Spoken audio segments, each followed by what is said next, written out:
Kane Brown tells heartfelt story behind moment with young Concertgoer. Kane Brown told the heartfelt story behind a meaningful moment he shared with a young concertgoer while catching up with Kelly Clarkson on The Kelly Clarkson Show on Tuesday, February 11th. Brown said it was very sad, but very special. He explained that at the time, he was wearing sunglasses on stage and couldn't fully read the fan's homemade sign in that moment. But the Miles on It artist embraced the fan in a hug and saw the fan's message in a photo later. "I don't know why I did this, and I'm not going to do it anymore for my fans in the future," Brown said on The Kelly Clarkson Show. "I got this weird kick of wearing sunglasses on stage, but they were the Meta sunglasses, so I could record everything. So it was really cool. I got really cool videos. But I'm walking and I can't see anything. And I just feel this little person beside me, so I take a picture real quick and then I keep walking." After the show, everybody was like, "That was so sweet." And I was like, "What was sweet?" And I ended up reading the sign, and it was just saying that he got picked on in school. So I didn't get to read the whole sign until I got home and saw the picture, so I felt bad that I didn't sit there and talk to him. It was sweet, and I hope he remembers that. And I love him, if he's watching this. The Concertgoer sign read, "Bullied for the color of my skin. I just want a hug from Kane." Photos of the fan with Brown appeared on a screen behind Brown and Clarkson on the talk show. Clarkson said, "It's a beautiful thing," and asked Brown, "Did you experience that when you were younger?" "This sounds weird, and a lot of people don't understand what I'm talking about, but my dad's been in prison since '96, and he's still there. And so, I grew up with my whole white side of the family," Brown shared. "And so my dad was never talked about or nothing. I mean, everybody on my side of the family was white. I never knew anything about color.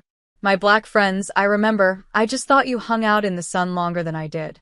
I had no idea. There was times during the winter got really light, and then when I was playing baseball, I got dark as hell. So that's how I thought it worked, and it took my little brother to tell me, 'cause his dad was in the picture. So I was like, okay, his dad's my dad. But I didn't know, so then I found out that I was biracial. And then some kids ended up, I started learning different words that don't mean the nicest things, and yeah, finding out what that meant." Clarkson said, "That's horrible that that happened, but kinda cool that it happened to a person that has such a huge spotlight now to show these so that little kid can look at you and be like, whatever. He's like me." That's really powerful. Throughout the conversation, Brown also spoke about balancing his career with family life. He and his wife, Caitlin Brown, are parents to 3 young children: Kingsley Rose, 5, Cody Jane, 3, and Crew Allen, who was born in June 2024. He also spoke about his 4th studio record, The High Road, which released last month. The 18-track album includes Fiddle in the Band, Backseat Driver, Haunted with Jelly Roll, Body Talk with Caitlin, and more. Next month, Brown will kick off his headlining The High Road Tour with Mitchell Tenpenny, Scotty McCreery, Ashley Cook, and Dasha joining on select stops. Find the list of tour dates here. Brown is one of many country's stars nominated at the 2025 iHeartRadio Music Awards. This year's show will also pay tribute to the resiliency and rebuilding of Los Angeles following the devastating wildfires affecting the entire community and will drive donations to fireaidla.org.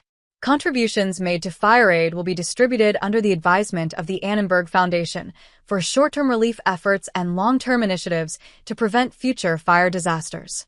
The Annenberg Foundation, with decades of philanthropic leadership in the community, including rapid response, will help coordinate a team to direct funds for the greatest impact.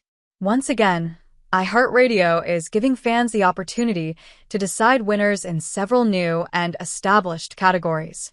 Fan voting will determine this year's favorite soundtrack, favorite Broadway debut, favorite K-pop dance challenge, favorite surprise guest, favorite tour tradition, best lyrics, best music video, favorite tour style, favorite tour photographer, and favorite on-screen.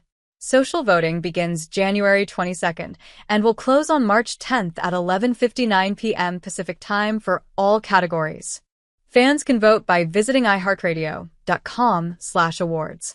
Fans can tune in to the 2025 iHeartRadio Music Awards on Monday, March 17th on Fox from 8 to 10 p.m. Eastern Time live/PT tape delayed. The show will also be broadcast on iHeartRadio stations nationwide and on the free iHeartRadio app.